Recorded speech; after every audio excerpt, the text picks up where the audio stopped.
And the Tea Party is back. Close to 40 protests spring up across the country today. Americans sick of government bailouts and wasteful spending, taking their message to the streets, and it's spreading fast. We're all over it.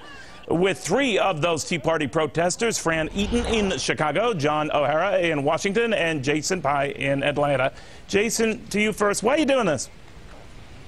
Because we're tired of seeing government waste our money. Billions and up to trillions in dollars of taxpayer money are going to bail out irresponsible companies, irresponsible mortgage or homeowners, and we're just tired of it. We're tired of seeing the waste. We're tired of seeing the government pick winners and losers. It's the government's supposed to protect our liberty, not give away our money. Fran, now when I was looking around from these various cities and seeing the kind of crowds you do, sometimes it looked like a big number, then the camera would pan out and it didn't look nearly so big. What was going on in Chicago? Well, it was a very cold day here, but I can tell you that it was a spontaneous reaction. It brought me back to the days of in our founding fathers. It probably started with a small group, and it began to grow, and that's what we're going to see. The people that I was with today feel taken advantage of. They've been doing their share for a long time, and it's just never enough. And now the precious dollars they have is going to be wasted in their view. And so they're angry about it. And it was spontaneous. It was yelling. There was no organized spokesman for that was designated for this. And I also found it interesting that they were apolitical. They did not want to talk about party politics. They were just a lot of them hated Republican ways, Democratic ways. So this was a bipartisan rant, I guess. John O'Hara in Washington. Barack Obama has very high approval ratings, and when his speech was examined the day after, he was getting scores like 80%, 85%. So do your protests jibe with how you think Americans are feeling? Absolutely, Neil. And I think your other guests hit the nail on the head. The really neat thing here is that this isn't just, these aren't professional organizers or grassroots organizers. There is no one central spokesperson. These are hundreds and hundreds of Americans that came out today to say, stop the spending and get back to some responsible government. The important message here today is that the idea that small government is good government is here to stay. You know, Jason, when I look at these type of rallies, you know, a lot of people protest and they're angry about this growing tax wave. What if it doesn't work? What if, you know, you have these very strong kind of populist rallies and there's no groundswell of popular support, that you're just a very vocal, distinct minority?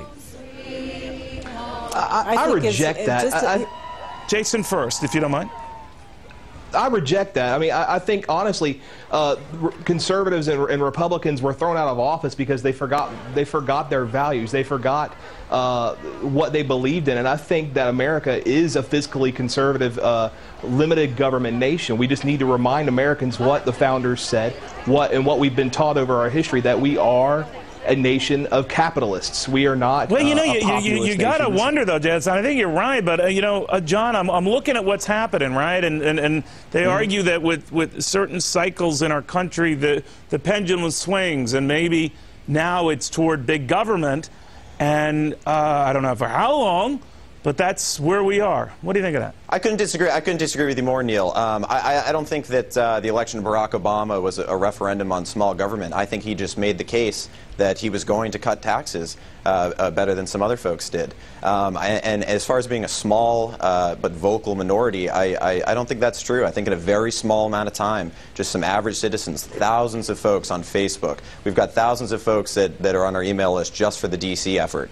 I think this Well, is, they might have been on Facebook, and I admire what all you guys are doing, but Fran, and maybe like you say in Chicago, it's very cold, I understand that, but I don't see the throngs. I don't see the type of rallies that are just saying, you know, we're mad as hell, we're not going to take it anymore. I'm not saying that your members certainly aren't upset, but it's like you're screaming for more screamers, right? This is Neil, we had over 300 folks. To Fran first, go ahead.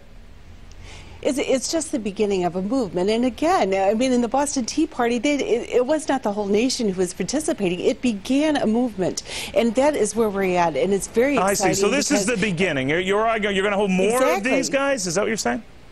Absolutely. Absolutely, it's coming. yes. That's correct. Where next? Neil, Neil, I think that for every one person that was out there today, there's 1,000 folks at home saying, we're mad as hell, we're not going to take it anymore. And this is just the beginning. I think there's a lot of momentum behind it, and who knows where it'll go from here.